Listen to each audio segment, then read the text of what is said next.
Started here.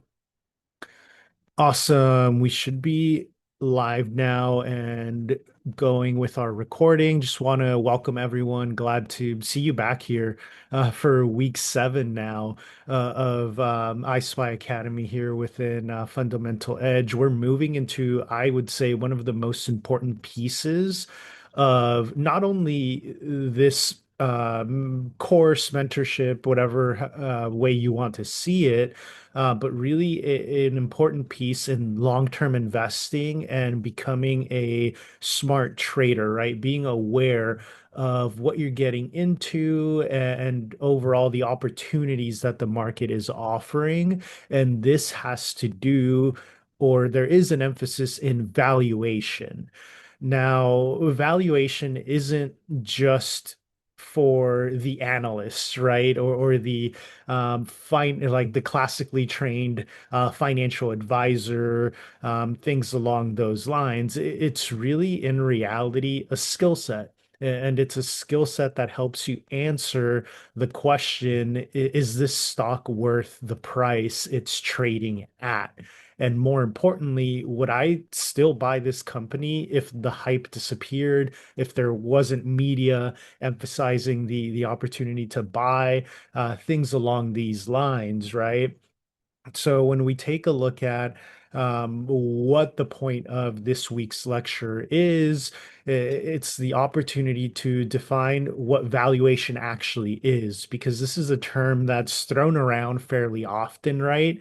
But it's easy to lose track of what are we actually looking for, right? It's what we discussed very heavily at the beginning of this whole thing, the fact of the need to develop an understanding of what is it that you need to know, right? Because I think what makes this journey and the process really difficult is that oftentimes we don't know what we need to know. So valuation is definitely a key part of it. And we'll break this down into 3 major valuation methods, right? It has to do with relative valuation, absolute valuation, and asset-based valuation. Each one of these offers a different lens for analyzing a company. And all of these are general terms that they're used, but you'll see different organizations, different institutions might use slightly different words when it comes to relative valuation, absolute valuation, and asset-based valuation. But that's the essence of those 3 ways or methods of valuation. From there, we'll dive into like a mini case study, just the opportunity to figure out where do I find this information and kind of walk you through that process and why it could be beneficial for you to know how to, where to look for these ratios, these statistics, these numbers that will tell you something about the company as a whole. And finally, we'll end or we'll wrap up today with an introduction into the assignment for the week and the beyond the charts conversation, right? We have our assignment that focuses more on the academic market side of things, and then the beyond the charts always covers more of the like the philosophical lesson for the week or the mindset lesson for the week, and hoping to tie that with why it's important to not only understand the charts, the technicals, all of the numbers behind the candlesticks that we trade, but also develop an understanding of how does this turn into things like herd mindset, and how does the individual investor think, and overall how does this make up the entirety of market sentiment and things along those lines. So when we start to take a look at what is valuation, right? That's the core question here.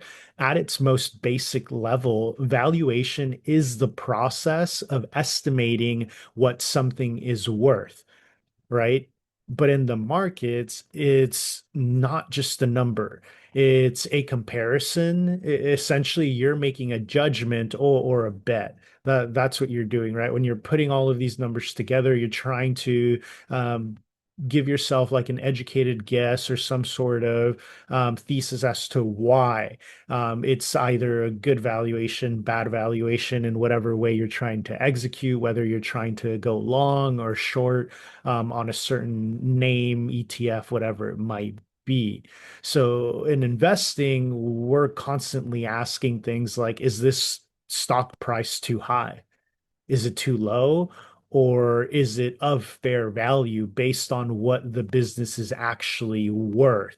Right. This is something that you've probably already heard me discuss here and there, especially during like charting sessions. I know you and I, Kano, have had extensive conversations in regards to what are potential things that I can just throw a couple $100 in and just let it sit and potentially see some sort of gain over the next 5, 10 years, right? Like long-term investing type of opportunities, like we've talked about, Intel, Micron, and all of these different names that we've touched a base on. This is where valuation starts to play a role. And I know that we've loosely brought these terms up, but this is where we solidify that foundation, right? When it comes down to you being able to do the own research and figure out what am I looking for exactly to make those determinations, right? Rather than just looking at a chart, because the you'll see charts where they're completely beaten down, but the company does hold value. Or there will be charts where they're just skyrocketing, right? Day after day, week after week, month after month. These companies are just running, but is it of fair value or is it all just hype? Is it all just being pumped by a certain organization, the media, whatever it might be? So, why does this actually matter? It's understanding valuation helps you do these three big things, right? It helps you avoid buying into the hype just because the stock is going up. It doesn't mean it's good value. Knowing the numbers behind it is what lets you cut through or see through that noise. So that's definitely a big part of it. Ultimately, it's what allows us to spot opportunities in a timely manner, right? Because especially when we're talking about building out a long term, which is the whole emphasis behind all of this, right? Yeah, a lot of it is conversations regarding trading, whether it's the futures trading, the options contracts, just trading shares, whatever it might be. But the end goal is to use those profits not only to be able to sustain yourself on a day-to-day, month-to-month basis, but you also want to be storing part of those gains as long-term investment, right? So let's take our conversation back in November, right? When you and I were talking about the chip sector and is it a good time to invest in Nvidia when it's all-time high, or AMD when it's struggling in comparison to Nvidia, or why did we start taking a look at Intel because it's been the worst performing semiconductor in or within a sector, a field that's been outpacing the entire market, right? So these are the types of opportunities that we get to spot when we know the numbers or the way to determine valuation, right? You will always hit the greater gain or the biggest opportunity when you look for those underperforming assets that are of value. And number three is just to make you more confident, right? Along those lines, make you more confident in the trades and the investments that you're executing because you know why you're buying, right? You're not just diving or throwing yourself into, oh, I heard this on social media, or this is what the news said, this is what Kramer said, right? Things along those lines. Like you're really taking the opportunity and to build an understanding for yourself. And some misconceptions when we start to take a look at some of these things is first, just because something is cheap, it doesn't mean it's of good value. I think about if you on your time want to take a look at charts like Charge Point, if you want to take a look at charts like um, like Plug, right? And I bring these two up because, especially Plug, it was one of the companies that I was invested in, not heavily, but it's always been the promise of, hey, we're bringing in this different type of renewable energy. We are working on hydrogen fueled planes, X, Y, and Z. And you see like the promise of it, or you see the idea that's driving this sort of company. But when you take a look at the actual metrics and you build an understanding of the valuation of the company has run itself into the ground when it comes to the way that they've managed their money. And that's when we start to take a look at things like PE ratio, PB ratio, PEG ratio, like all of these things that we'll touch on today. So that's what over time, I fortunately only invested around a total of like 300-ish dollars in the company, but I never saw a gain within that specific position because, again, it just kept digging itself into the ground, issuing um, more shares, trying to raise more money, but always mishandling the money that they got their hands on. So that's something that is really helpful when determining these decisions. And secondly, valuation also doesn't give you certainty, right? Valuation gives you a framework to think about price versus the value of the company, right? So the current share price versus its actual worth. And every framework will have its strengths and weaknesses. So don't treat valuation like a crystal ball. You never want to do that. You just want to treat it as a tool that gives you the opportunity to kind of lean one way or the other. Uh, all right. With that foundation in place or that initial understanding, let's go ahead and actually start to explore some of these common approaches or all three of these approaches. Now that we've defined the general understanding of it, or what is valuation, how do we potentially take advantage of it?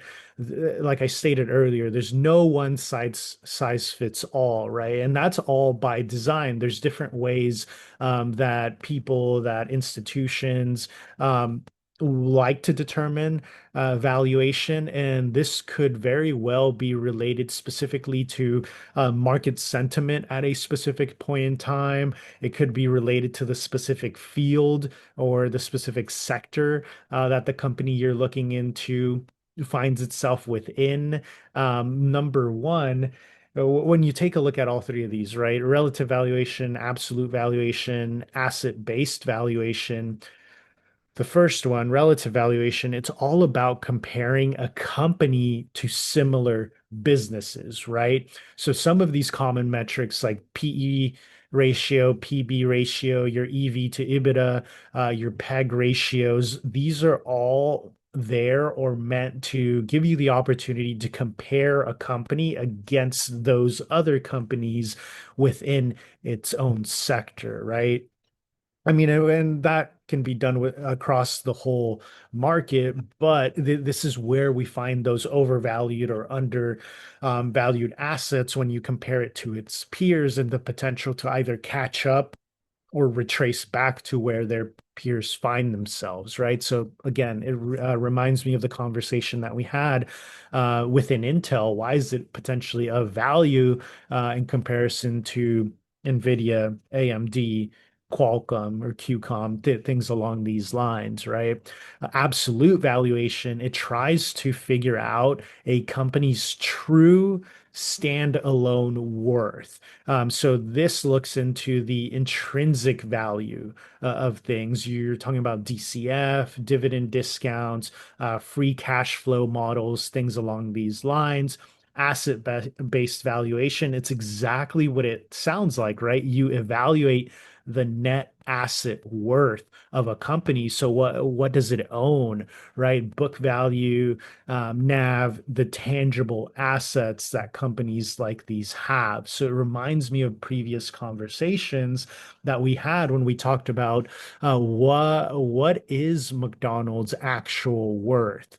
right? Why is it considered a consumer staple and why does it rarely struggle, right? Because the majority of its worth is found in its real estate, right? Because McDonald's owns every piece of real estate that it sells its product out of.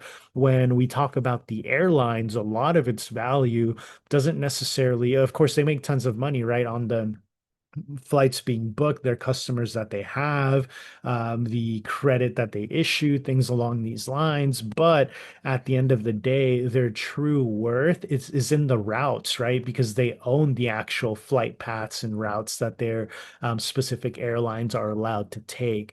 So these are things that you want to keep in mind when it comes to valuation. So that being said, let's do a little bit more of a deep dive into each one of these. Our first one being relative valuation.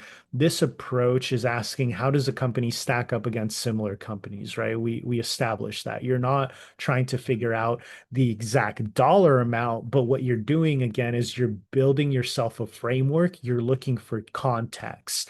And the example that I have here, right, as basic as it sounds, as simple as it sounds, is imagine that you're looking for a about a 3-year-old car, a Honda Civic at that. And as you're looking through prices, whatever, whether it's Auto Tempest, Craigslist, whatever it might be that's local to you, you might see that the average price range for some of these cars is sitting at around like $22,000, right? But as you're trying to find yourself the best deal, you see that one of them is actually priced at 15K.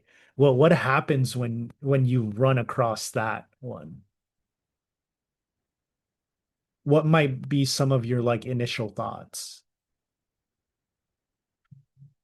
I know that while I'm going through this, one of my initial thoughts, whether it's like higher price than the average or lower price, is why is that? Right? Like you kind of just stop and you're like, whoa, like this is almost $7,000 cheaper than what I've seen the majority of these go for.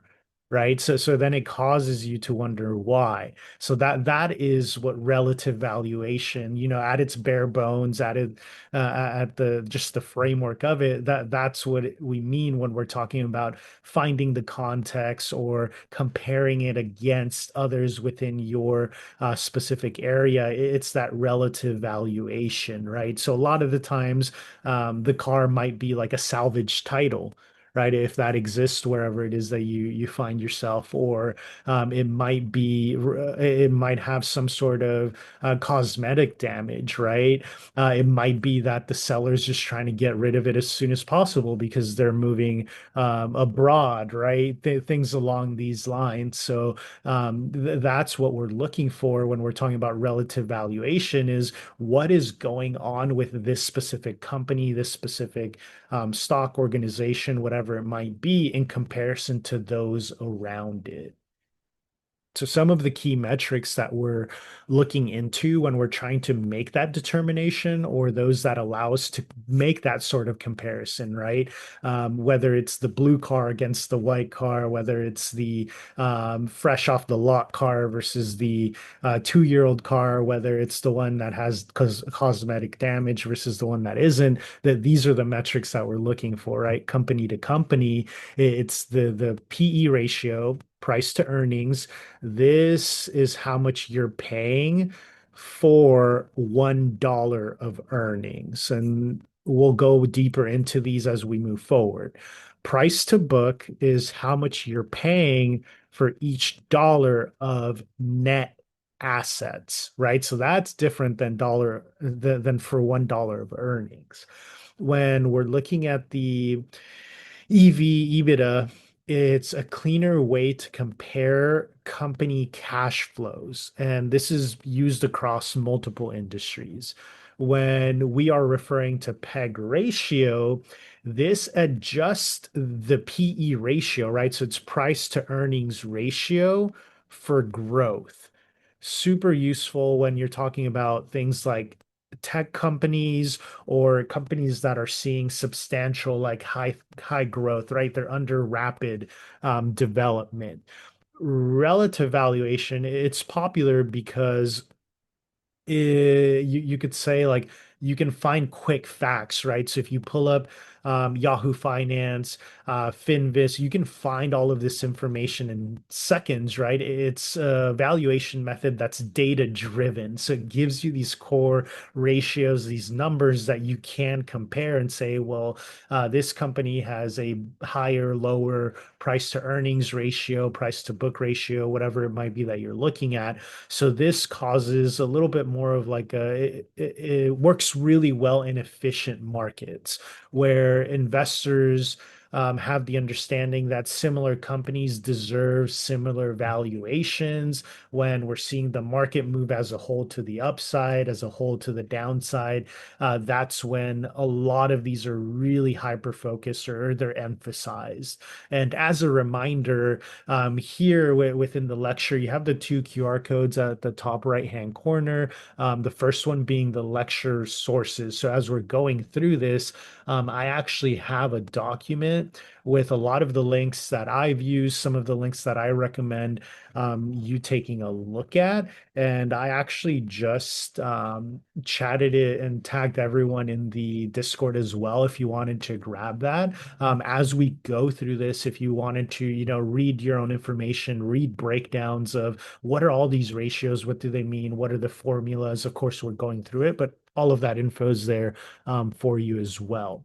When it comes to the risks and limitations, right? Because again, these are not one size or one method fits all. Every single one of them has its upsides, has its downsides. Um, it's not perfect, right? Relative valuation is not perfect. Just because something again is cheap relative to its peers, it doesn't mean that it's a good buy. Because again, if a whole industry is overvalued, what you might perceive as a discount might be fair value, right? So then and this is my struggle with Intel right now and seeing how the semiconductor, the chip sector, how much it's grown in a short, so how rapidly, right? Because it's been in a short amount of time in comparison to historically how the market moves is, well, you have this name that is super beaten down and it shows so much potential. But what happens when the semiconductor sector comes down closer to fair value? At that point in time, if Intel's not able to execute on its promise, on its potential, then it's going to drive itself even further down, right? And at the point of the NVIDIA, AMD, QCOM, Micron, at the point of them coming back down to perceived fair value, this one's going to go even deeper, right? Or lower. So it's that give and take. It's just the understanding that there is reasoning behind these positions, and you have to pull from as many of these methods to be able to paint yourself a great picture. And at the end of the day, like we stated earlier, none of these are absolute, or they're not a full confirmation, right? It's just to build yourself a framework or an understanding of these potential opportunities. Moving on, our second method, we have absolute valuation. We switch gears into something a little bit more complex, but it's also, I'd say, more powerful. This method is all about figuring out what a business is worth on its own, right? Away from that comparison from its peers and the specific sector or the overall market. It's like if you look at it this way, if I owned this entire business, whether it's Apple, Tesla, Meta, whatever it might be, how much cash would it generate for me And is that worth the price I would have to pay, right? That's kind of like the way that I take a look at it, or how I've built my understanding of absolute valuation. When you're taking a look at the key tools or the metrics that are used within absolute valuation, there's a few of them under this umbrella. Number one being DCF. This is discounted cash flow, probably the gold standard when it comes to this. Um, you project a company's future free cash flows, then discount them back to today's value. It's detailed, forward looking, and I think that it presents something that is like pretty sensitive, or I would even say highly sensitive to assumptions, right? So that's where you start to get some of those challenges or limitations that we'll touch on in a bit. But the reason that this is helpful is because it is forward looking. So when you're trying to make like an educated guess or to formulate some sort of hypothesis for yourself, this is helpful. You then have your dividend discount model used for companies that consistently pay dividends. You value them based on the present value of future payouts, right? Because you assume that they're going to continue to give out these dividends within these ranges that you've historically seen, or more often than not, you'll be told ahead of time what their projected dividend might be, right? Then we start to take a look into things like free cash flow models, a streamlined version of DCF, if you will, that focuses on it focuses just on cash the company generates after expenses and after its reinvestment, right? Do you all remember a conversation? Forgive me, I forget if it was last week or the week before that, but we were talking about capital allocation. How do companies make use of the money that they're earning, or the funds that they're building, whether it's through issuing additional shares, taking on debt, right? Things along these lines. So after those expenses, after that reinvestment, this is your free cash flow. These methods or these metrics or this type of valuation, it forces you to ask tough questions like, what does future cash flow look like, right?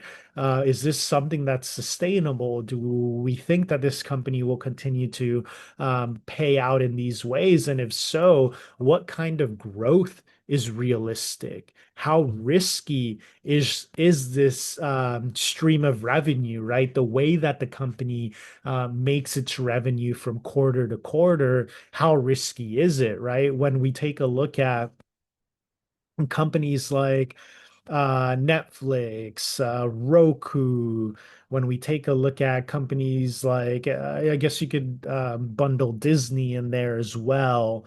What do those three companies have in common as far as a big part of their revenue, the way that they collect funds? A little bit of a trick Subscription. question. Exactly. Yeah, so they're all subscription model, right? So oftentimes when you're taking a look at these types of metrics, that plays a huge role, because you understand that these types of companies that have some sort of subscription model, they're recurringly going to have that within that general range, right? So there's an average projected revenue or expected revenue based off of their total subscriber count, right? So when you're taking a look at earnings reports and when you're doing fundamental analysis, a lot of what you're looking for is that subscription base growing? Is it shrinking? Is it staying the same? That plays a role in some of these metrics. And I bring this specifically up because just this last week, and I think it might have even, it was either yesterday or Thursday.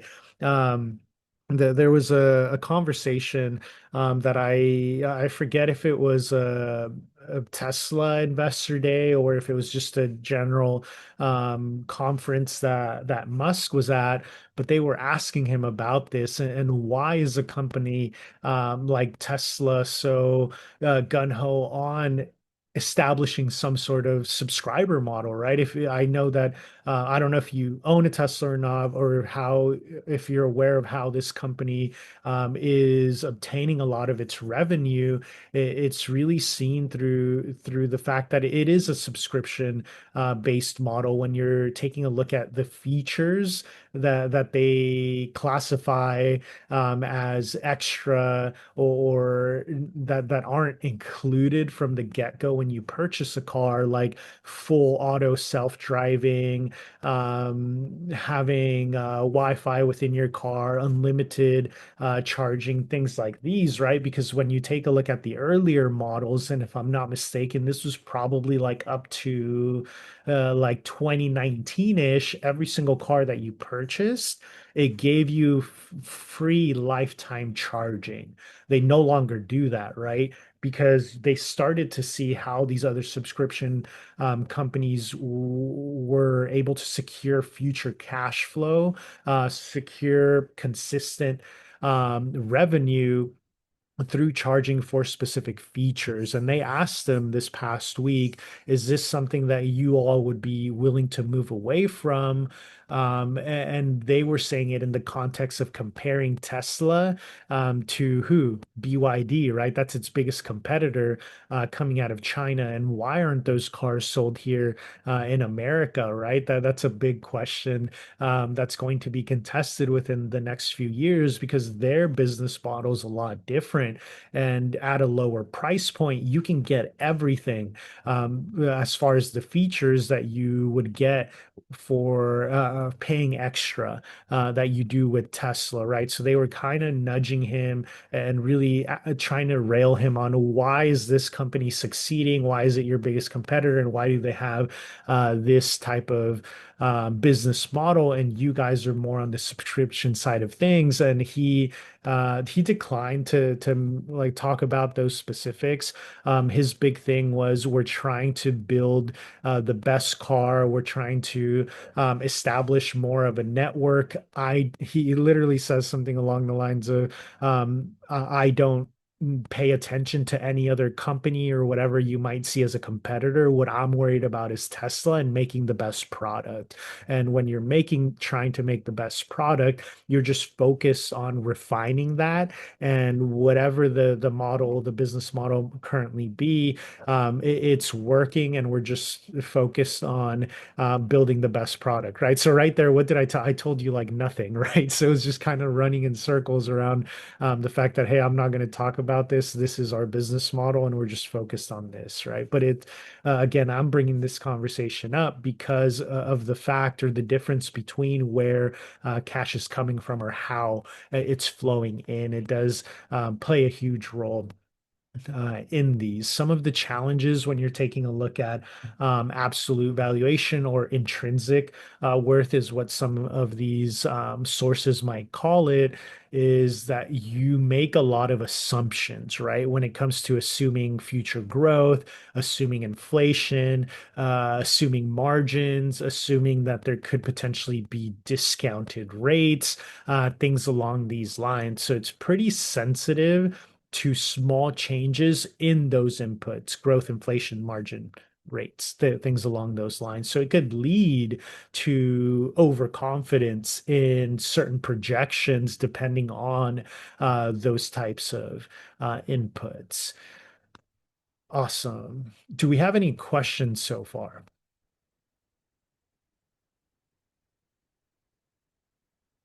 Cool. We can go ahead and dive into asset-based valuation. This is the third of these core or major forms, frameworks that we are covering. This one asks us a simple question, right? If we sold everything the company owns today, would it be worth? This is the way that I think of it. Again, when we talk about what is the true value behind McDonald's? What is the true value behind the airline companies, right? Things along these lines. their assets. Where does the money actually come from? So these net value assets are things like land, equipment, their inventory, the cash that they hold, and sometimes their IP, right? Their intellectual property. And the formula to that, you take away any sort of liabilities.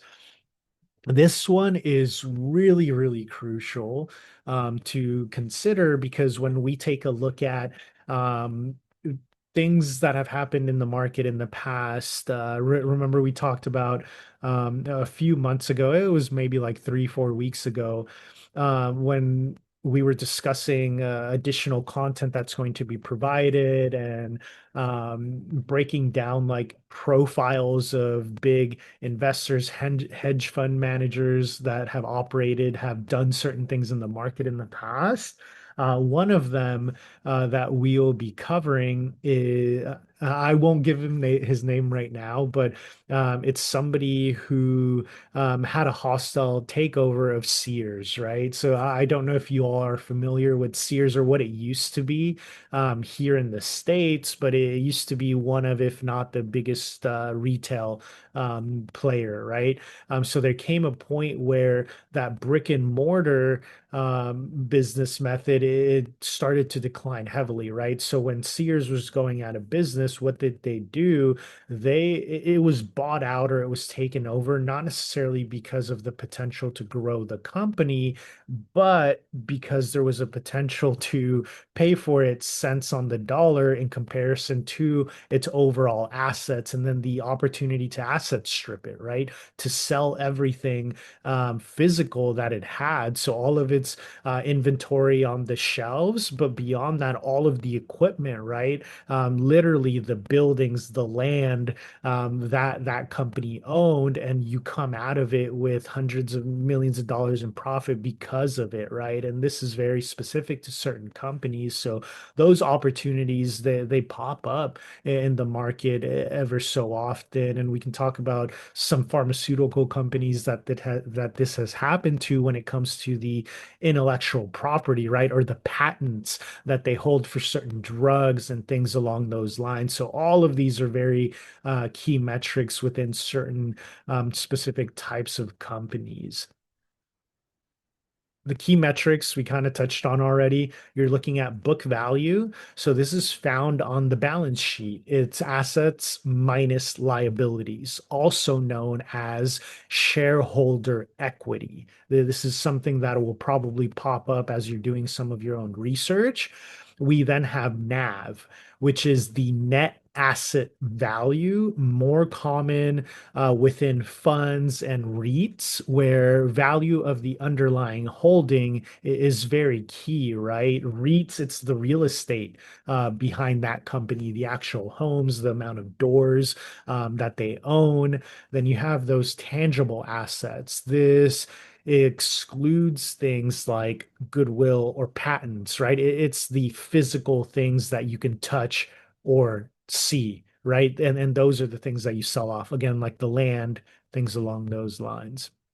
This is really useful, especially when you're analyzing financial institutions like banks, insurance companies, where asset management is central to their value, right? This is something big that's going on with United Healthcare, right? When you're talking about the insurance companies and what sort of assets they actually hold. Why is it that it's seen such a harsh slump, right? Beyond what happened a few months ago with Luigi Mangione, right? Beyond that specific point in time, do you all or are you aware of why it got hit again?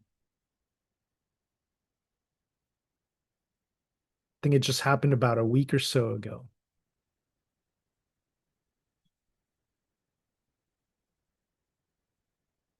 So the SEC, what they're doing is they're actually they're expanding their investigation on United Healthcare.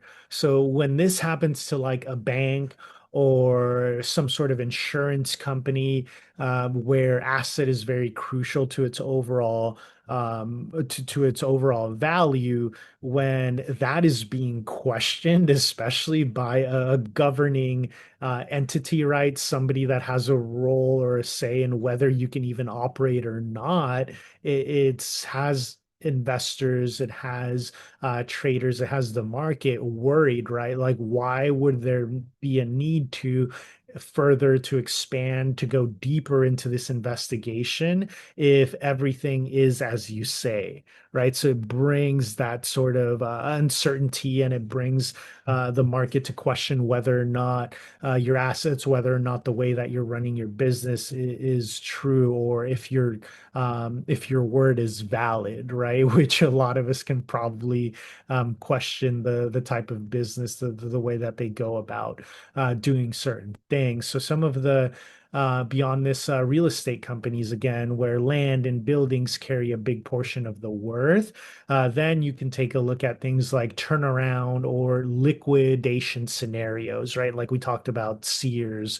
If you're taking a look, I forget who owns this company specifically, but right now, Forever 21 here in the States, right? I'm not sure if you all have been within a mall or big shopping center setting recently where there used to be a Forever 21. A lot of those are currently selling off. I know that our local one here right now, what they're doing, literally, we talked about this a little bit before as well. Everything on the racks is on sale, right? They're trying to sell off everything, and even the equipment within the store is for sale. So even the racks that hold the clothes, the shelves, the mirrors there, the actual cashier registers, like everything is being sold off, right? So this is what you're talking about when you're talking about asset stripping or turnaround liquidation scenarios. Some of the limitations is that it doesn't capture earnings potential, right? When you're taking a look at asset-based valuation, you're not projecting any sort of potential earnings in especially within e-commerce, within a digital world. A company's value often lies in the intangibles, right?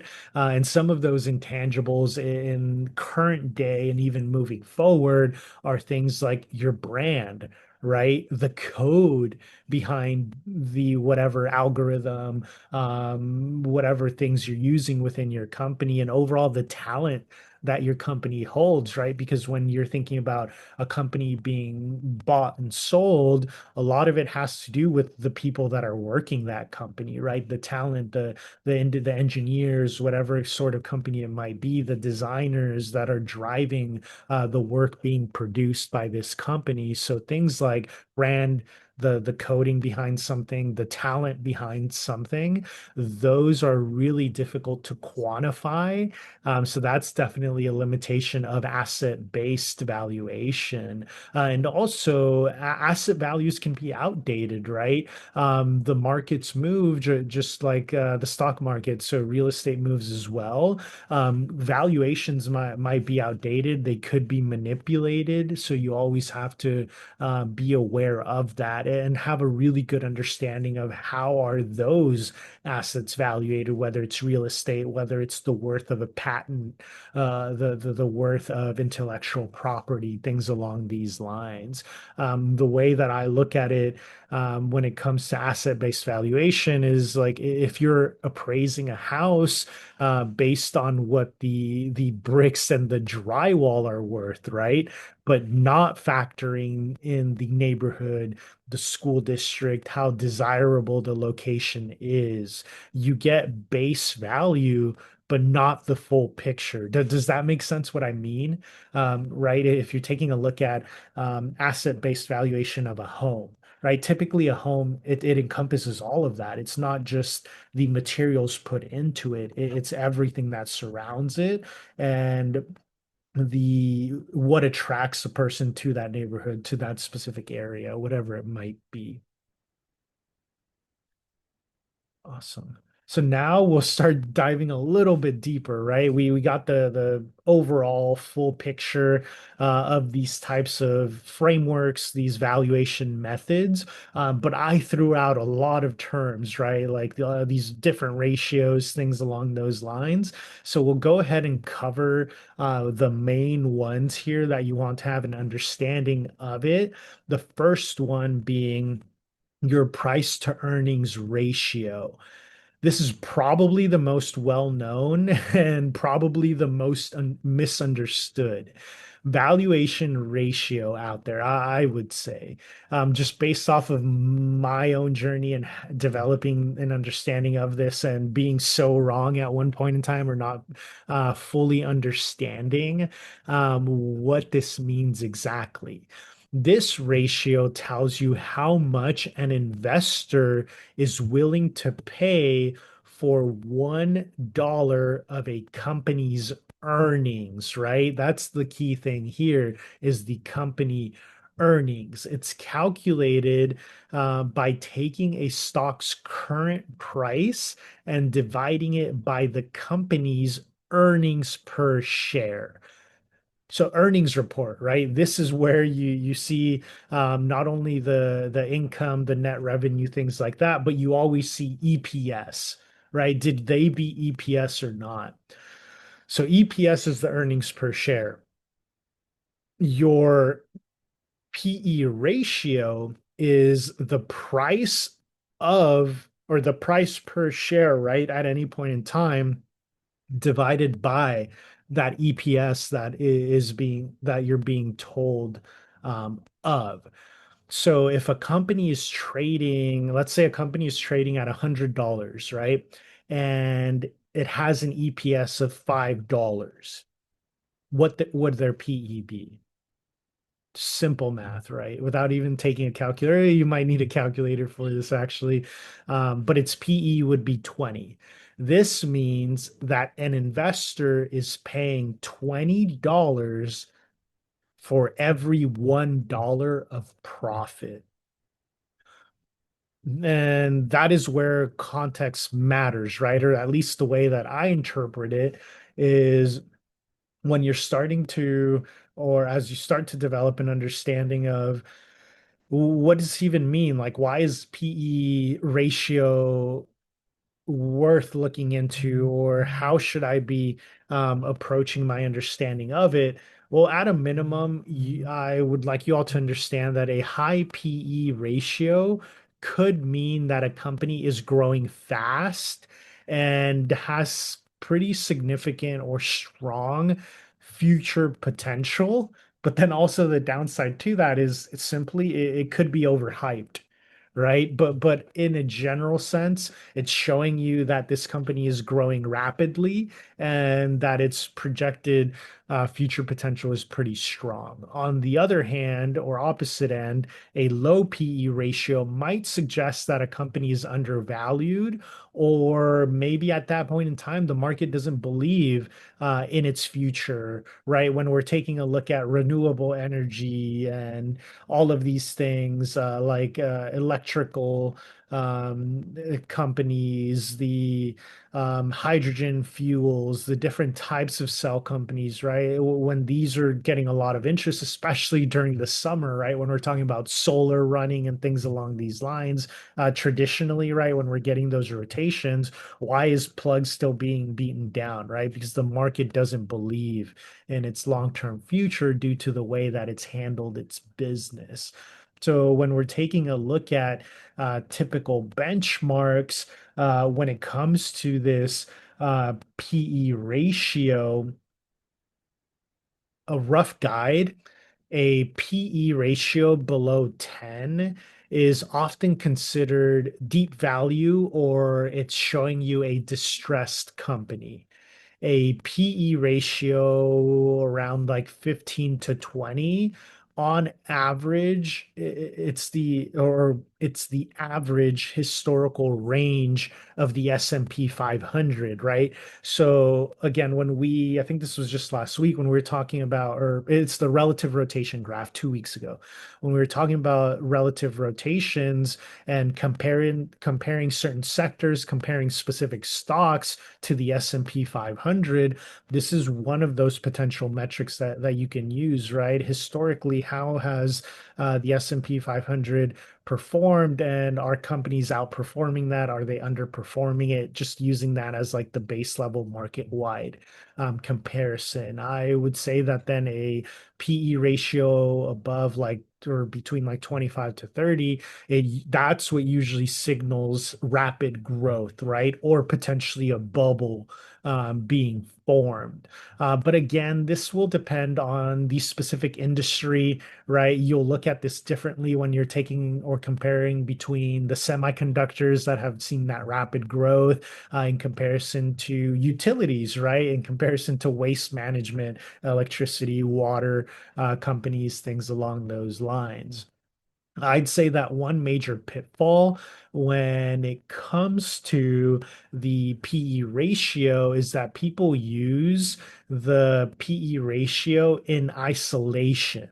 And typically, a lot of us want to assume that a lower number always means better value. But as we've emphasized many times, even just through this specific conversation, is that that's not true. A company might have a low PE because earnings are about to fall off a cliff.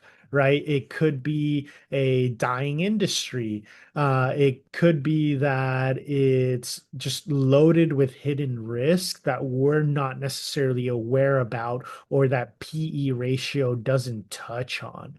And the reverse is true, right? The other way, when you take a look at a really high PE ratio, it doesn't mean that it's justified or that it is of extreme value, because it could be simply that this specific sector has been outperforming, but it could be it's time to retrace, right, and to consolidate. A lot of it is due to innovation. So what happens when that innovation stops, just like Intel? Right? You have to keep all of these things in mind. Moving forward, let's go ahead and dive into price to book ratio. This is a breakdown of another fundamental valuation metric. This one focuses on what a company owns instead of what it earns, right? This tells us how much investors are paying for each dollar of a company's net assets, also called book value, right? It'll be referenced as book value for the majority of the time. When you're trying to figure out how do you calculate this, right? And a lot of websites, some of the tools that we'll look into, they already have these numbers for you. But when you're running through earnings reports before all of these things are calculated, there's formulas to this, right? So definitely want to instill those in you. And I mean, you can even look up PB, PE calculators out there and input the numbers. It'll do it all for you, but good to know what is actually being calculated, right? For the PB ratio, you're looking at price per share divided by the book value per share. Book value, again, it's essentially a company's total assets minus its liabilities. What would be left of the business if everything was liquidated today? So if a company's stock is, let's say, $50 and a share of the stock, and its book value per share is 25, what would its PB ratio be?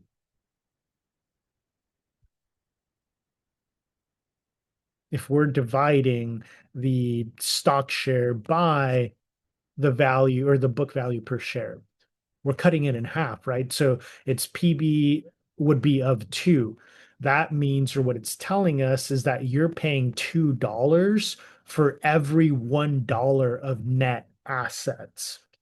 The way that I like to interpret this, or the way that I've seen it broken down in some of these sources that are available to you, again, link up here on the QR code. I also pasted it in the Discord for you all. A PB under one potentially suggests that the market thinks the company's assets are overvalued or that it's distressed. A PB around 1 to 2 is typical for asset heavy companies, right? A PB above 3 or 4 might indicate strong intangible assets.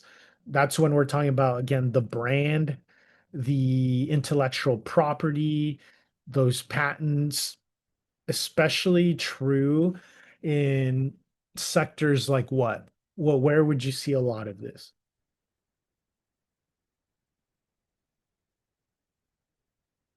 I'd say things like the tech industry, a lot of it in consumer sectors, right? When you're thinking about brand, I would say upcoming companies like I don't know if they're publicly traded, but like Allo, if you're talking about like what are they called? Why is it escaping my mind? For some reason, it comes to me in Spanish, but prendas, it's like textiles, right? Merchandise, like your typical luxury brands, things along those lines. So that's when you're talking about like brand worth, those sort of intangibles. Something that's important to keep in mind or to bring context to this is that this metric is much more relevant for asset intensive businesses. So the banks, the insurance providers, right? Manufacturers, where again the balance sheet plays a central role and things along in the valuation. Some of the limitations when we start to dive into just an overall understanding of PB is that book value doesn't always reflect real world value. Again, like we stated earlier, and I'll keep emphasizing, assets may be outdated or inflated by accounting practices, right? That's something, some of the sketchy things that you want to or that you should be keeping an eye on are those things.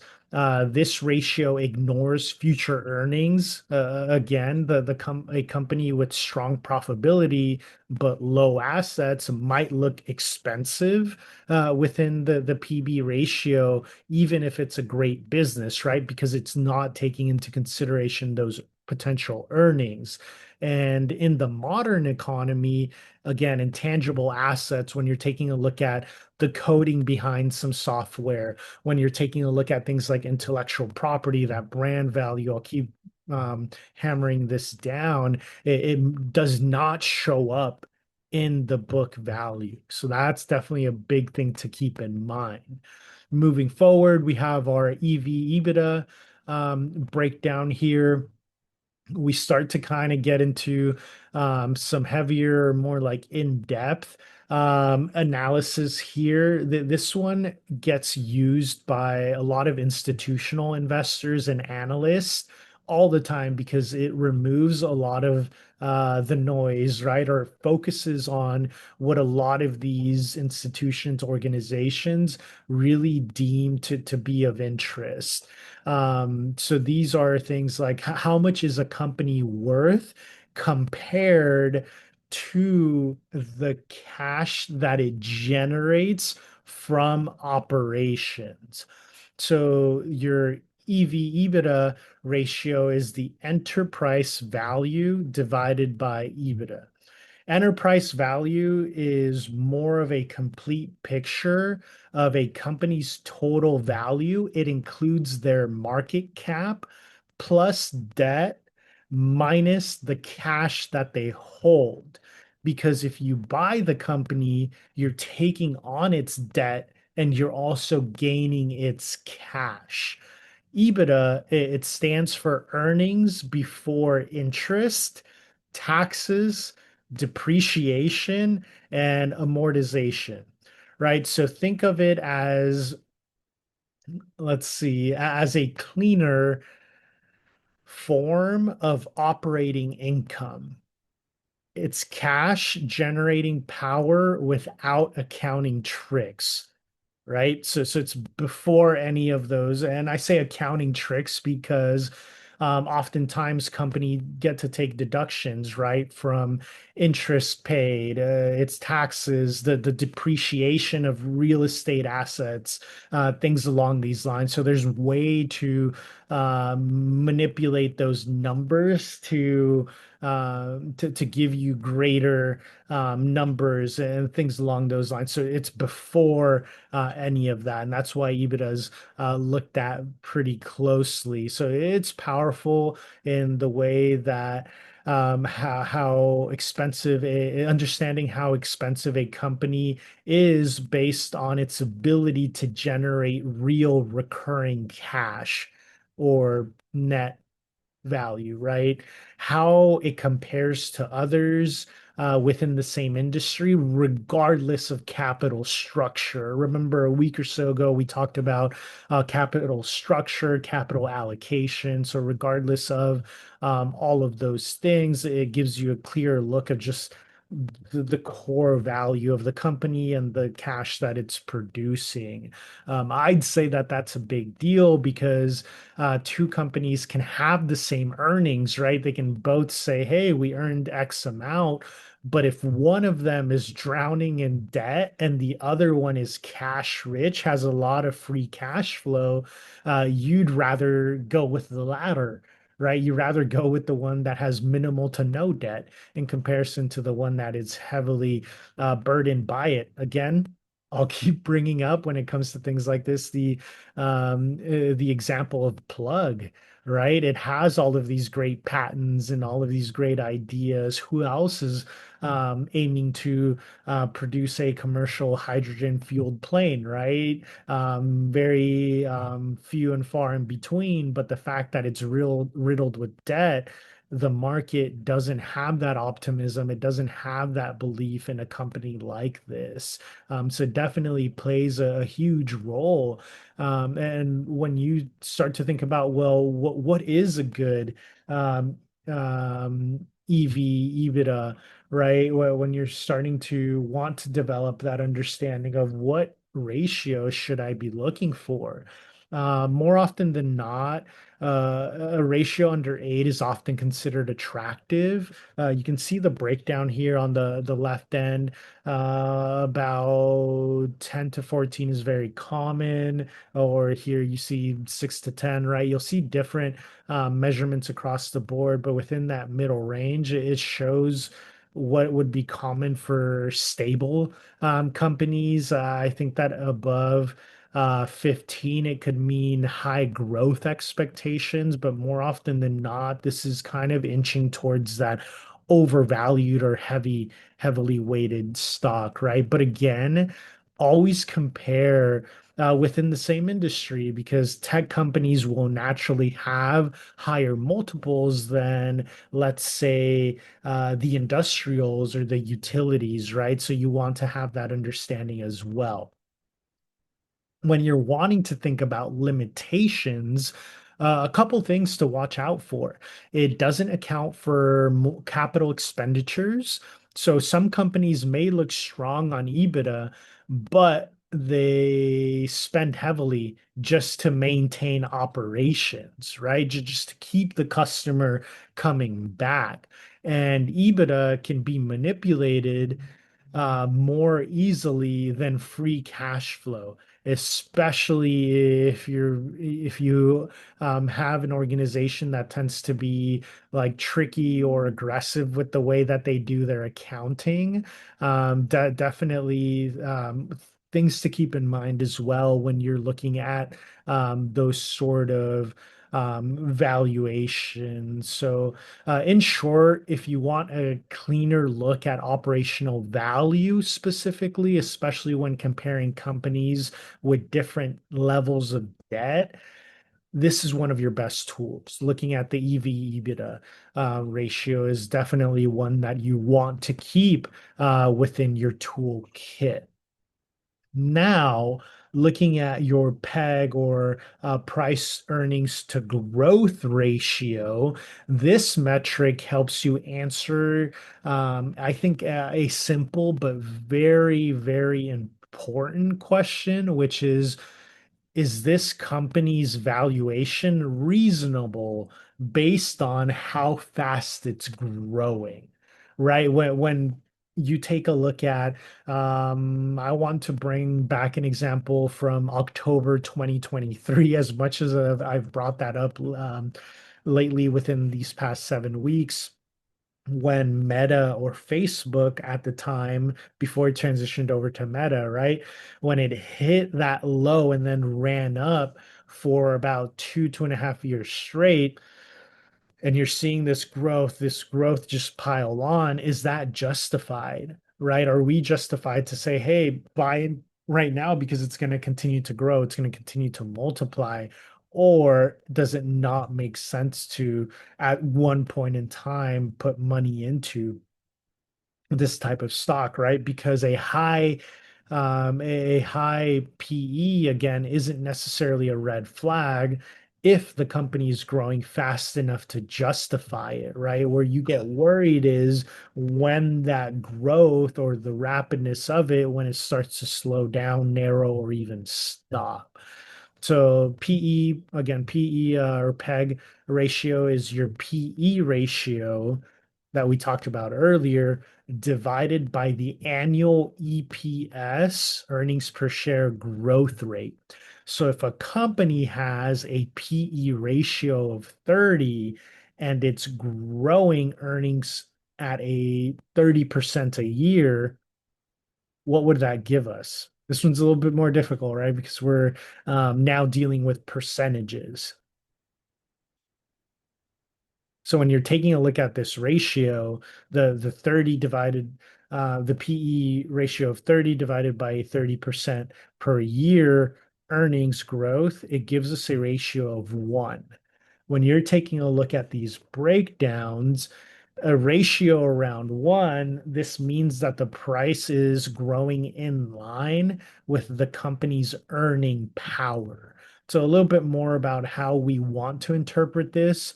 The breakdown that I've seen and that you'll run into as well is that there's a pretty simple framework, right? A PEG ratio above 1 may indicate, or greater than 1 may indicate the stock is undervalued relative to its growth. If the PEG ratio is approximately or even around 1, it would be considered fair value. And sorry, I got this mixed up. So if the PEG ratio is lower than 1, that's what may indicate that the stock is undervalued relative to its growth. If it's about even with 1, it's fairly valued. When you see a PEG ratio that is greater than 1, that could start inching towards overvalued or at least priced for aggressive growth expectations. That's what I meant to. So I hope that's clear, right? PEG under or less than 1, undervalued. Even fair valued, greater than 1, it might be overvalued or it's showing aggressive potential growth. This helps us avoid the potential of, I would say, like penalizing high growth companies just because the PE is elevated, right? Again, these ratios, it doesn't, it's not something that you'll want to live by the ratio. It's something that you want to build context around. Let's judge the price based on what the company is expected to become, right? Not just what it is now. I think that this is really a value, or it shines when PEG is especially used for within things like the tech and growth stocks, right? Where earnings may be limited or on the smaller end today, but you can see the potential to scale rapidly. Or when you're doing or undergoing cross industry comparisons, right? Allowing a more apples to apples view of value across different business models, right? So when we're taking a look again, I can bring up the car the car companies, right? When you're taking a look at the way that Ford, the way that GM, the way that BYD, the way that Tesla operate their business, where Tesla is trying to emphasize more of this subscription model business in comparison to your traditional, I'm just selling the car itself business model, right? What does that look like? So that's something that you can definitely do a deep dive into. That being said, like all these others, we have our limitations with the PEG or PEG ratio, right? Growth estimates are forward looking and they can often be wrong or overly optimistic, right? That's why when we get these earning reports, these quarterly meetings, these investor meetings, companies sometimes might guide down, right? And where a quarter ago we thought, hey, we're going to see these earnings triple in the next year or so, the next quarter after having some sort of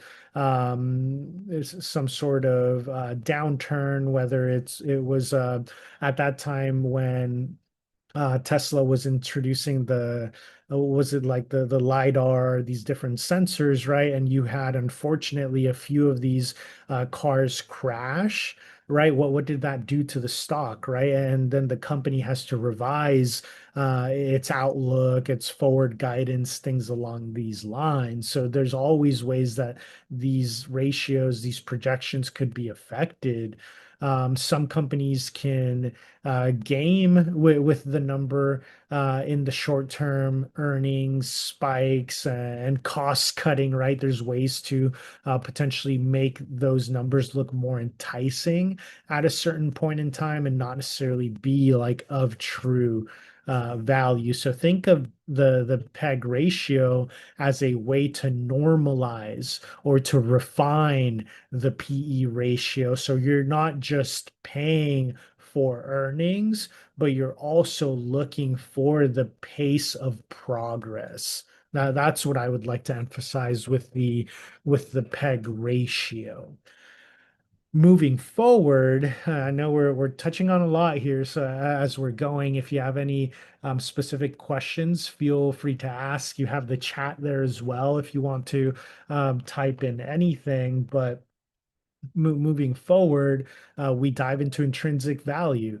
Now we're stepping into what investors consider the most rigorous, I guess you could say, time consuming and often the most intimidating part of it.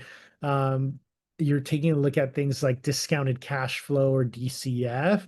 At its core, discounted cash flow is all about answering the question, how much is a company worth today based on the cash that it will generate in the future?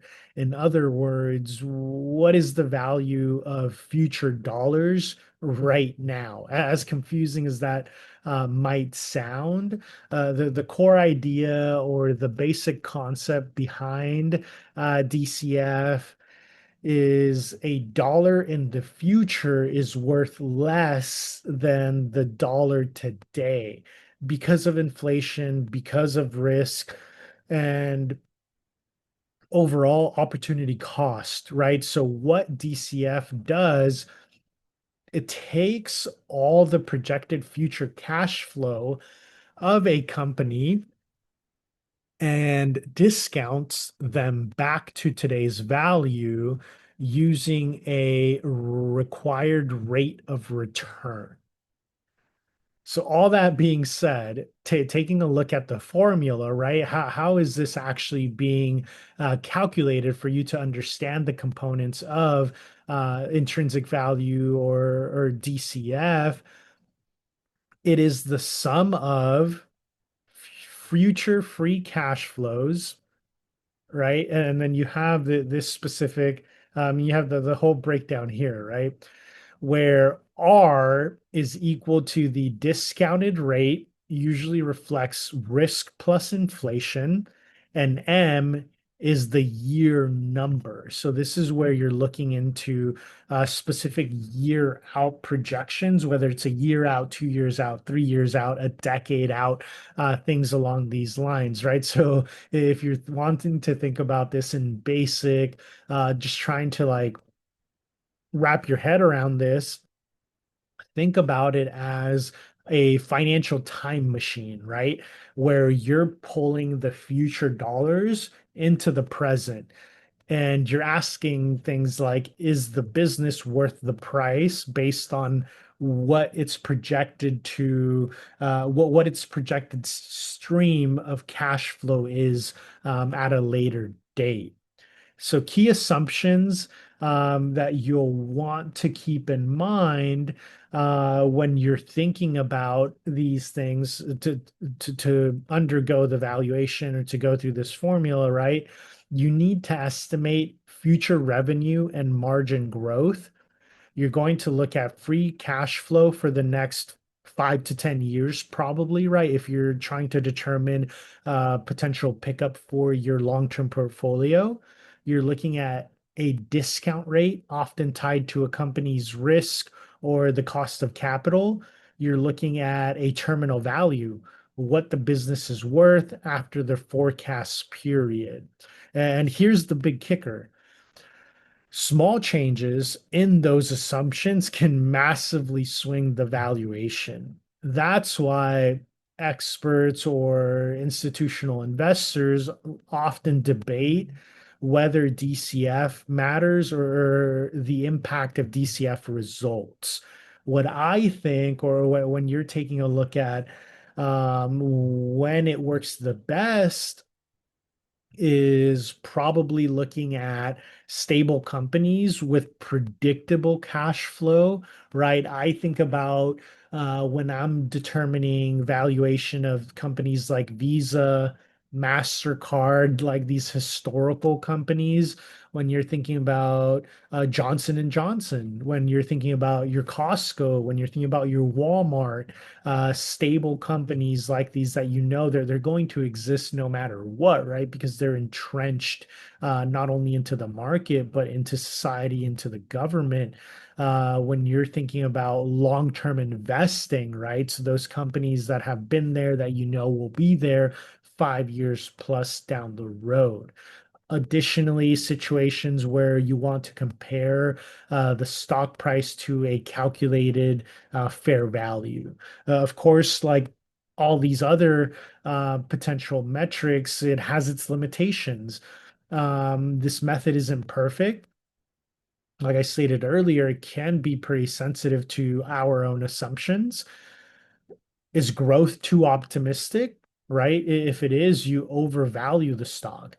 Discount rate too conservative, you might end up undervaluing it, right? The market does this all the time where these expert rights start to tell us this company is heavily weighted, this company is underweighted, we're downgrading this, we're upgrading this, right? Things along these lines. It's not prophecy. When you're looking at DCF, it's not, again, it's not a prophecy, it's a framework that you want to use to develop a general understanding for yourself. Ultimately, DCF helps you think like a business owner, I would say, right? Taking it back to the previous week conversation when we were talking about thinking like a CFO, right? What has made certain companies profitable? What has made certain leadership of value? Right. So this is a part of it. Next, we start to shift our conversation over towards things like growth and value investing. Right now that we've started to build this understanding of these different ratios, these different valuation metrics, when is it useful to use certain things, or what are we what should we be taking into consideration when we're looking at long-term investing, when we're taking a look at day trading, when we're taking a look at what's considered growth versus value. Those are the two dominant schools, right, of thought when you're trying to when you say, well, I'm mainly like a growth investor, I'm mainly interested in value, I'm a day trader, whatever it might be. These are two big things. Growth investors, these are the ones when we're talking about growth, we're looking at companies that are expected to rapidly grow in revenue, in profits. These companies are often willing to pay we're often willing to pay a premium today because of its perceived value, right? Why are people willing to dive into Nvidia at these points in times when it's pretty much at all-time highs, right? You're thinking about those tech startups, you're thinking about biotechs, you're thinking about software, cloud computing, you're thinking about the AI companies, right? If you've paid attention to the market in the last 2 or so weeks, what has been outpacing a lot of the market? What has held tech up mainly?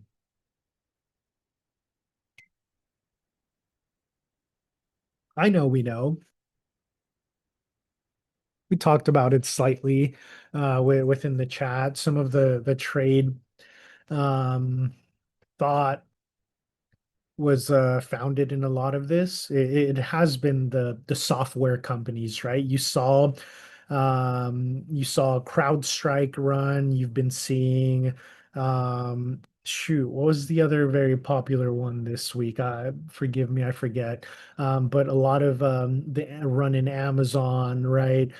Even Tesla. It's not necessarily due to the physical product that they sell, but it's had to do with the software, with the with the AI, with the computing side of things. A lot of these companies have been running in the past week or so, and that's another conversation that we'll dive into, maybe potentially within the charting that we'll have, if I'm not mistaken. I'm still aiming for tomorrow. So we'll bring those conversations up. We'll look at how last week played out when we're thinking then about value investors, right? On the flip side of this, where growth investors, sorry, you are very comfortable again with things like your PE ratios, your PEG ratios, as long as growth is justified. When you're taking a look at value investors, you are looking, or you should be falling in love with metrics like the lower PEs, the PB ratios, solid dividend yields, strong balance sheets, right? This is what overall shows or displays a healthy company. These companies might not be growing at a fast rate, but they're profitable, they're consistent. A lot of times they're overlooked because they're boring, right? And the way that I like to talk about these companies is, do you see all of those ads sometimes where, or even just if you've looked at things like e-commerce, right? All of these stories where some of these people, when you're that I've seen at least, when they're being interviewed and they're talking about, well, how did you make thousands of dollars? How did you become a millionaire selling online? What are you selling, right? A lot of the conversation is often along the lines of, well, I'm selling the products that nobody else finds interesting, right? I'll bring up the name in the Discord, but there's this couple that over the past 5 years, since around like 2020, they started with their own, like, selling products on Amazon, right? And it ended up into them being able uh, to private label this, right? Create their own brand of these products that they were selling real heavily um, uh, on Amazon specifically, establishing their own website and now selling through their own website. A lot of this was just with cleaning products, right? It was a lot of the boring disinfecting wipes, the toilet plungers, the toilet papers, cleaners, things along these lines that where everybody was trying to sell the next big workout product or the tech product, right? It's a lot of the day-to-day things that people need. And after building that slight foundation, then private labeling, right? Building the own brand behind it, and then diving into producing their own products and making sure that they were conscious with what the market was asking of certain products. What products were they turning away when it included certain chemicals and things along those lines? So being able to really hone into what the market is asking for. So I bring this comparison to value investing because it's a lot of those companies that are often overlooked, right? Why would I want to invest in waste management? Why would I want to invest into an electrical company, right? But also the question of why has Procter and Gamble existed for so long? Why has Johnson and Johnson existed for so long, even after it's been sued, right? It's baby powder.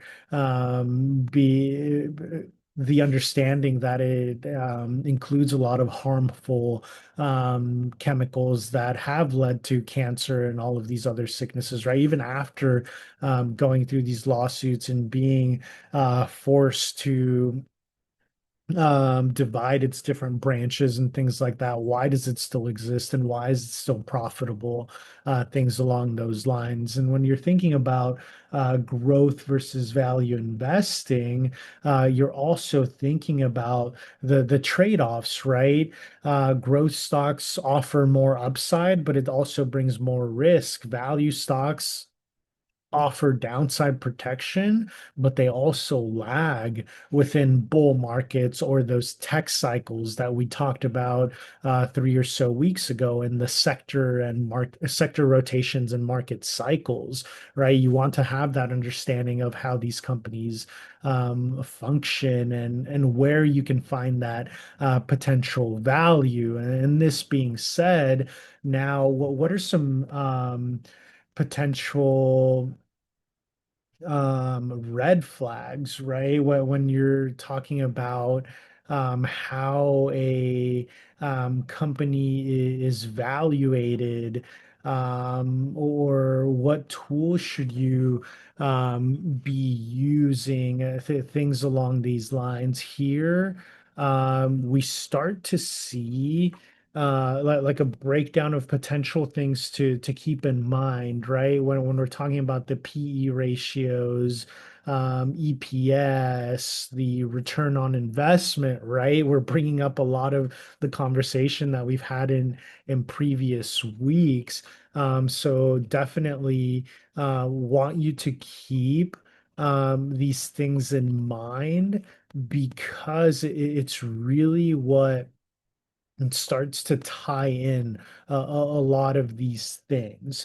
So you're taking into consideration things like negative earnings. Like, what does it mean, right? When you have PE and PEG ratios, all of these are they meaningless or misleading, right? Is it looking into, or what it really investigates is the EV revenue ratio or PES instead, right? When you're taking a look at declining EPS, a low PE could reflect collapsing business model, right? You're looking at what multi-year earnings are trending into when you are looking at things like a high PB, low return on investment. It's potentially looking into a premium for a company that underutilizes its equity. So what does that mean to you, right? You want to take a look at capital efficiency, right? Looking back into some of our previous weeks, previous conversations, when if a company is showing you a low PEG ratio, but potentially sketchy growth projections, right? The cheap PEG may be based on the overestimated earnings growth. So you want to compare multiple sources to figure out what is the truth behind this, right? And where are we really finding that like true medium ground behind these types of ratios? When you're looking at the EV EBITDA, we touched on this a little bit. And let's say that a company has a high ratio there, but it has no free cash flow. A company like this might look profitable until you start to factor those cash flows, right? You look at free cash flow and the capex because that's what tells you how limited or how restrained a company truly is. And also, again, all of these aren't perfect. And you also have to take into consideration your one-time windfalls, right? What happens when a company has inflated earnings due to a certain sale for an asset, right? What if a company sells off all of its land and the earnings report shows an excess amount of earnings, but it's a one-time thing, right? They're not going to be able to resell that land that they already sold. If you see a company like an airlines company sell off the routes, right? And what they might do is they might sell off its routes to prevent themselves from going bankrupt. And then what they do in turn is they sell off the rights, but then they license them back from the company that now holds the rights to those routes, right? So what is that actually showing you? So these are windfalls that you want to keep in mind. I'm trying to think about some potential windfalls within tech companies or growth companies, right? When we talk about, let's say, Palantir or some of these government related stocks, what happens when one quarter they received a bunch of different government contracts, right? And yes, that's going to establish a projected growth because a lot of those government contracts will pay out monthly, they will pay out quarterly, whatever it might be. But what happens when those government contracts ends, when they end and they're not able to secure future contracts, right? These are what we talk about when we're talking about one-time windfalls, or what happens when a company one quarter is sued, like Triple M, right? About half a year or so ago, they were sued and they I think had to pay out close to like $100 million. So when you're taking a look at the earnings for that quarter, it's going to look pretty bad, right? But what happens when they clear themselves of that quarter and now they're back to producing some sort of net profit, right? These are things you want to keep in mind. And then another example here that I have is things like your EV/EBITDA decreasing with debt increasing, right? This is potentially showing you that value is eroding from within the inside of the company. So you want to check their balance sheet leverage. You want to check the trends within those. So definitely, what I would say are big things to keep in mind when you're looking at all of these valuation red flags.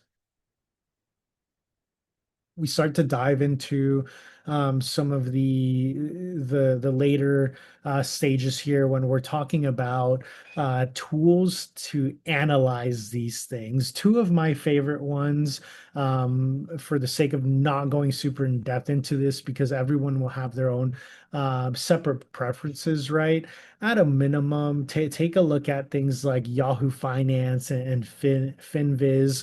I'll go ahead and bring up one of these, right? And the reason that I love to use I think you all should be able to see this here. I just brought up Yahoo Finance. If you can't see it, let me know. But let's take a look at one of the examples that we'll briefly touch on today, right? Geez, I can't type. There we go.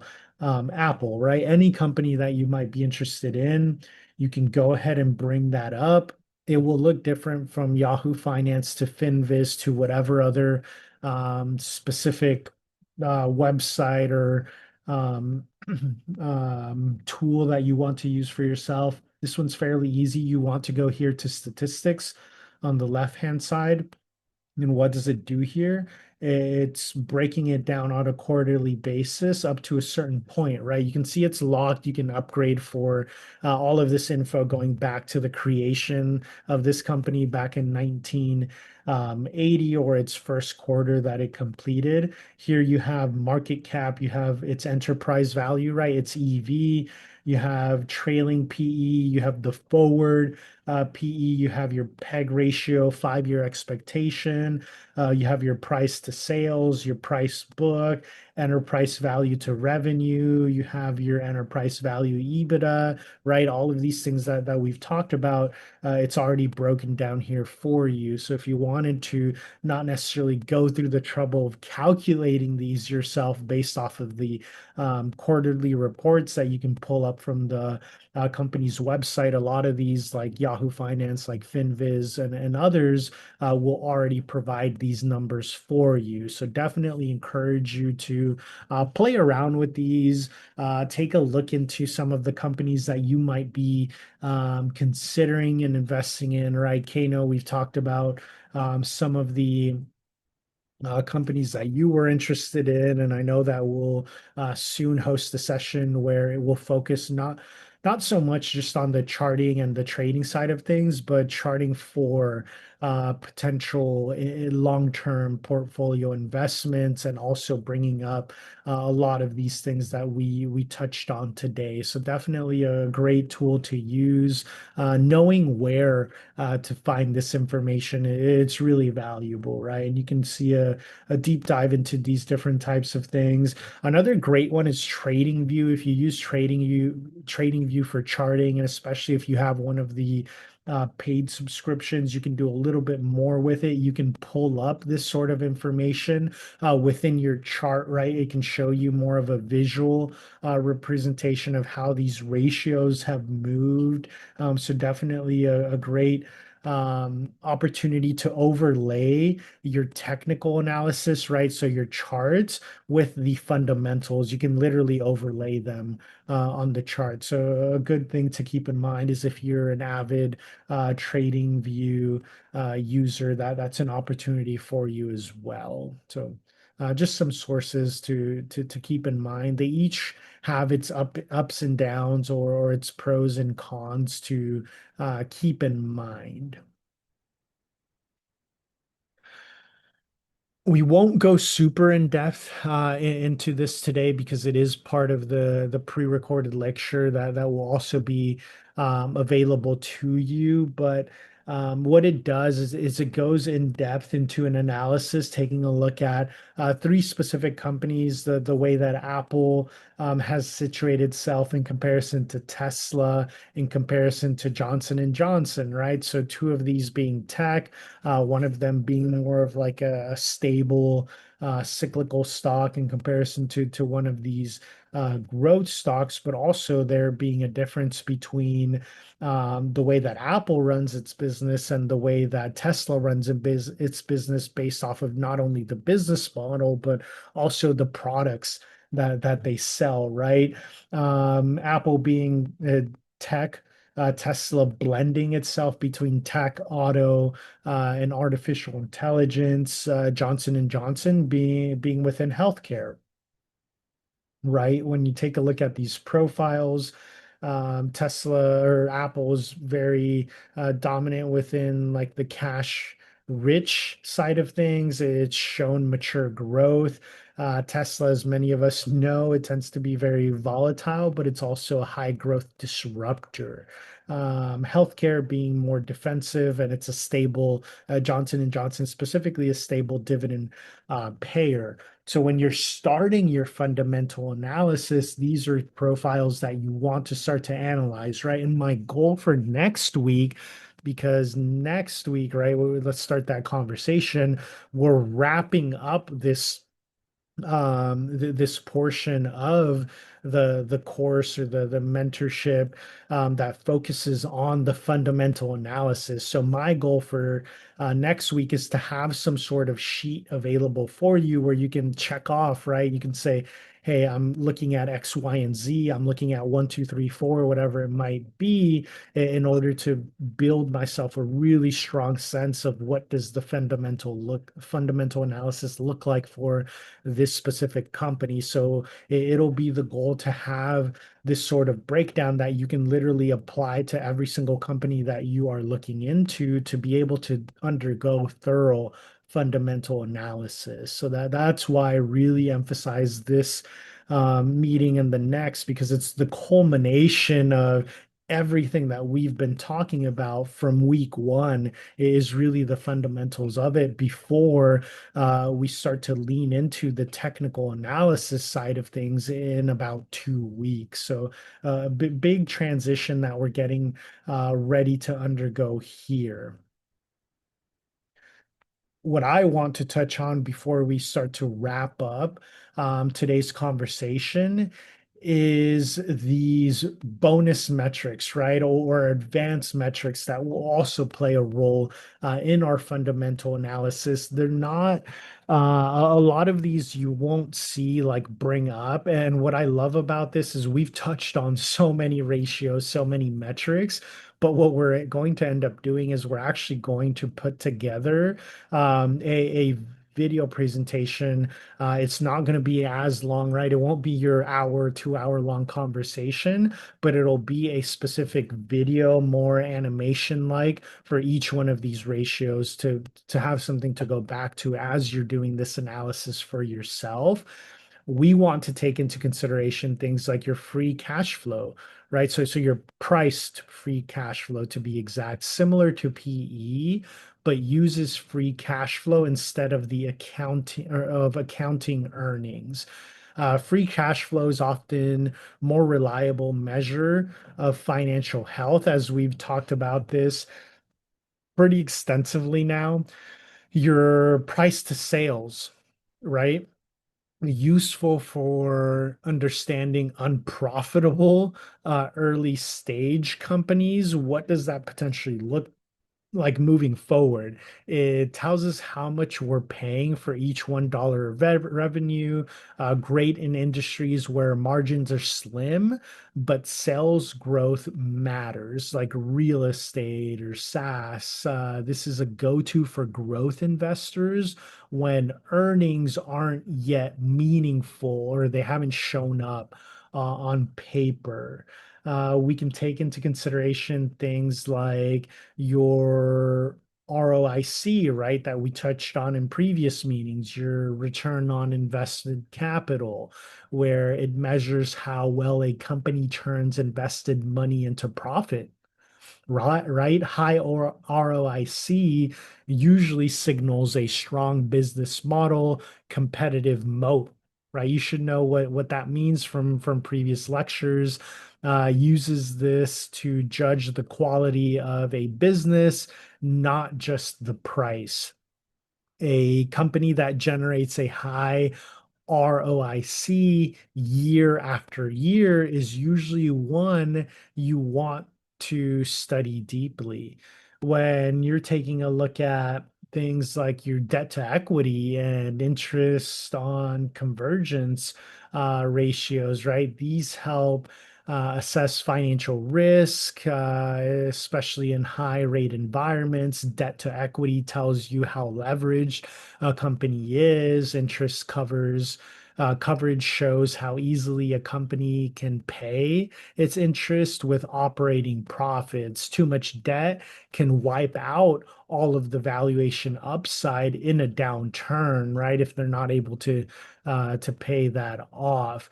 We take into consideration things again like your free cash flow yield that we've talked about already.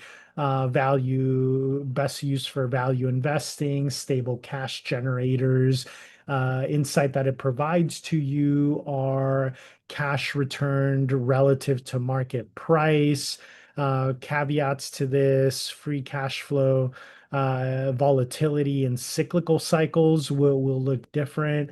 Your EV to revenue, high growth, unprofitable companies, it's when it's best used for to give you that understanding, insight into valuation based on sales adjusted for debt. Caveats to this: it really has no margin in sight.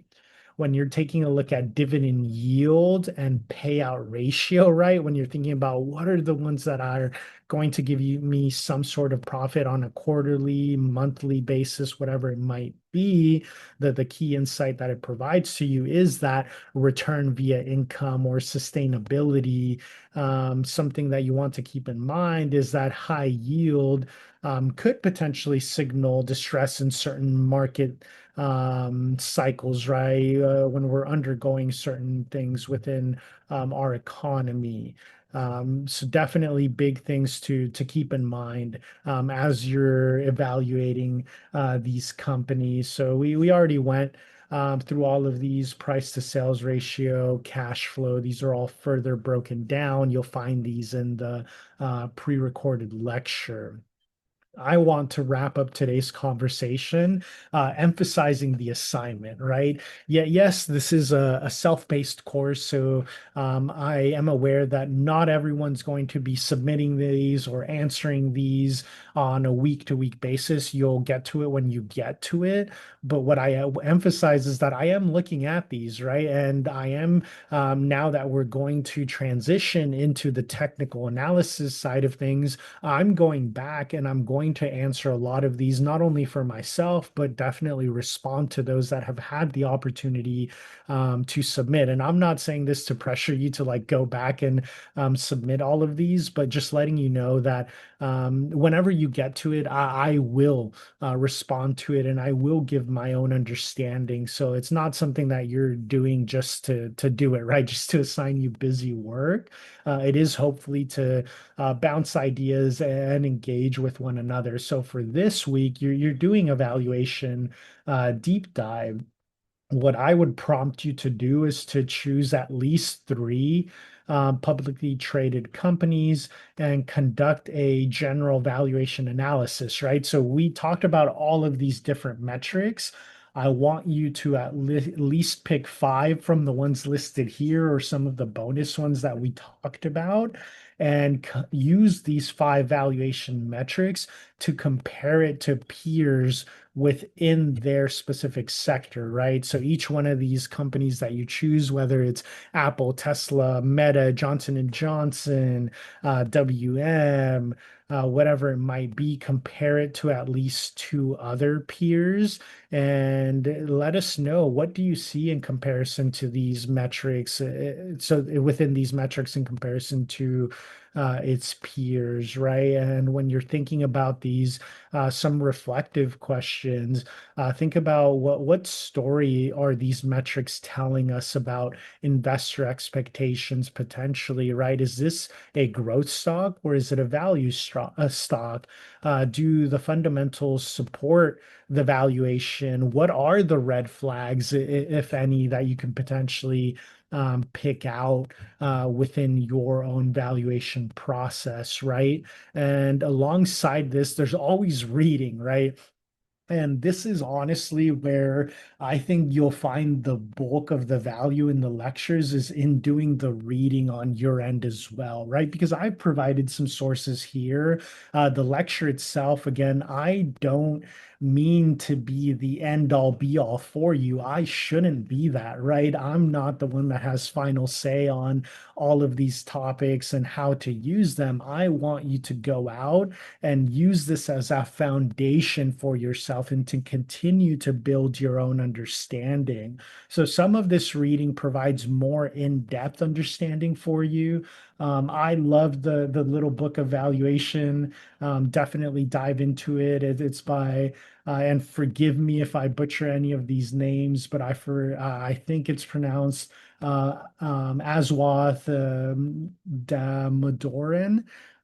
So definitely encourage you to check out their book. What I specifically will encourage you in relation to this lecture, chapters one, chapter two, chapter three, and here you see a breakdown of what it's covering specifically, the relevance or why I encourage you to touch on these specific areas. Book number two, The Most Important Thing, by Howard Marks. If I'm not mistaken, we've already brought up this book. Some of these readings overlap, but specifically chapter five, Understanding Risk, and chapter 11, Contrarianism, are of value in relation to this week's conversation. So definitely encourage you to pick that up. You'll find those specific links already, right, to the PDFs within the posting itself. So don't necessarily feel a need to go out and buy those. Those will be available to you. Now transitioning into the beyond the charts, right? Because we're again at the beginning of this conversation, we're not just here to build an understanding of the fundamentals, the technicals, the academics, quote unquote, side of things, but you want to build a really good understanding of how are others building a foundation of this, or the back end, the mindset side of all of these things. So some of those conversations related to this are revolving around the Plato's The Republic, right? Specifically encouraging you to look into book seven, if I'm not mistaken, the allegory of the cave. This builds an understanding of valuation models, I would say, because you're taking a look, or you're wanting to determine whether these are shadows, right, or are they of substance. And you'll get that, what I mean by that, when you dive into that specifically. Also taking into consideration Zen and the art of motorcycle maintenance. That's a really good one that I encourage you to read into, to do a deep dive into, by Robert Pirsig. Key themes within this are quality, subjectivity, rationality versus romanticism, right? Falling in love with the stock versus actually the rational reasoning behind the investing side of things. Then you can dive into things like the Tao Te Ching by Lao Ji, key themes covering things like paradox, emptiness, balance in life, not forcing outcomes, right? Especially when we're thinking about the trading process and the way that a lot of us typically want to say, hey, I want to live off of this on a day-to-day basis. I want my 9 to 5 to transition into this, right? Not forcing it, but letting it come to you. And how do you build the foundation step by step, brick by brick, to at some point in time, at one point in your life, to get there, right? And beyond this, the opportunity to read Being and Time by Martin Heidegger. If I'm not mistaken, this is a little bit more intensive, I would say, looking into things like being, presence, authenticity, interpretation of things. I think that for me, it's really great because of the connection that it builds, as far as like valuation, what valuation is, the fluidity of it, the worldview that this kind of presents you. And all of these, I included a discussion prompt, right? As you're reading through these sections, these chapters, there's prompts there to kind of help you navigate the conversation of these readings, or the things to keep in mind. while you're going through these readings. And I want to thank you for sticking with today's conversation.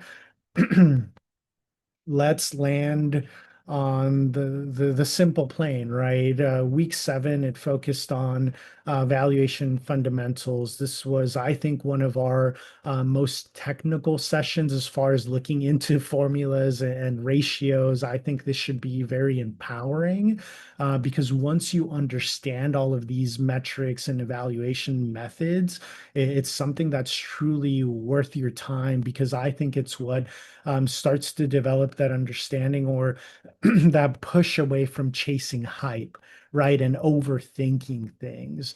Our key takeaways from this specific lecture is that valuation isn't one size fits all. There's a need to blend a lot of these methods, tools like PE, your EV to EBITDA, your PEG ratios, your DCF.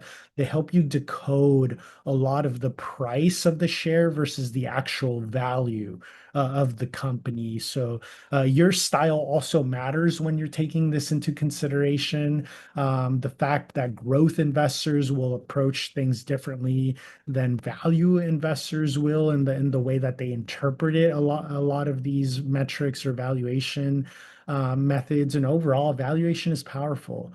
But it's still a framework, right? It's not a crystal ball. Use this as a guide for conviction, not a guide as guarantee. And above all, think like capital allocators, right? Think like that CFO, beyond just the charts and the technical analysis that you're doing. It's here to create a framework for those tough decisions and something that is not just data driven.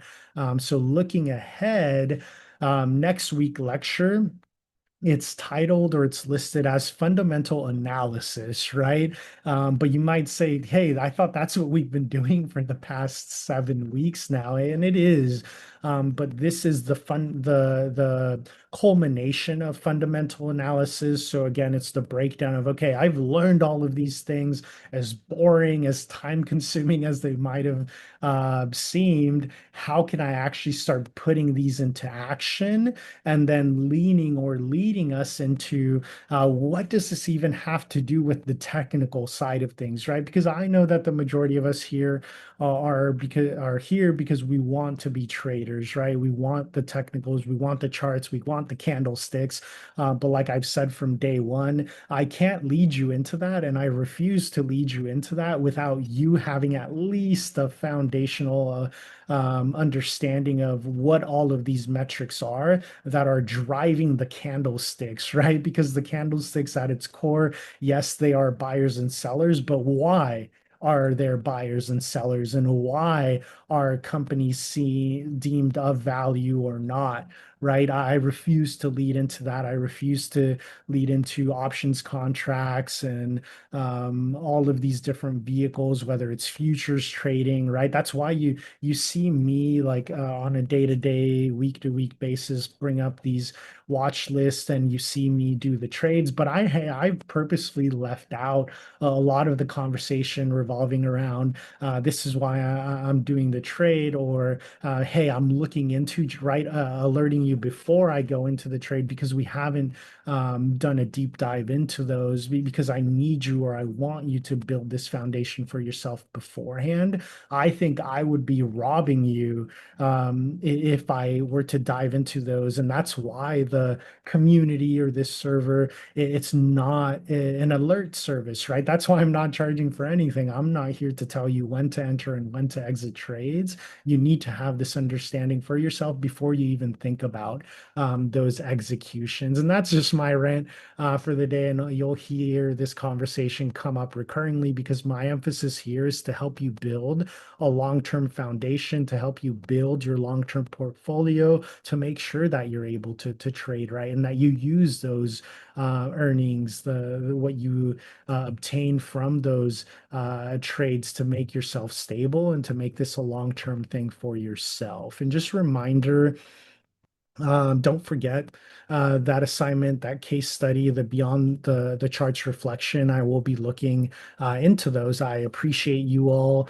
showing up today and really staying locked in, right? Because again, I know these topics are very boring. It's very much so textbook approach so far, right? As far as how this material is digested, you just need to take the time to understand what these metrics are, what these methods have been, everything that we've touched on so far. What are cycle rotations? What are economic informations, right? When we're looking at the macro behind side of things, we touched on this conversation within the week, like what's the macro behind gold, right? Has it been running? Why has it been so stable, right? Those conversations can come to be. We can't execute on those trades unless we have that understanding. So valuation might seem very technical, but it's what separates reactionary traders from intentional investors and institutional investors. If you want to be one of those big dogs, and if you want to be stepping on their foot heels, if you want to take a piece of their pie, you need to know these things. Thank you for your time. I'll stop the recording here, but I will hang out for a few minutes if you all happen to have any questions. Otherwise, I'll see you in the Discord and the threads throughout the week. See ya.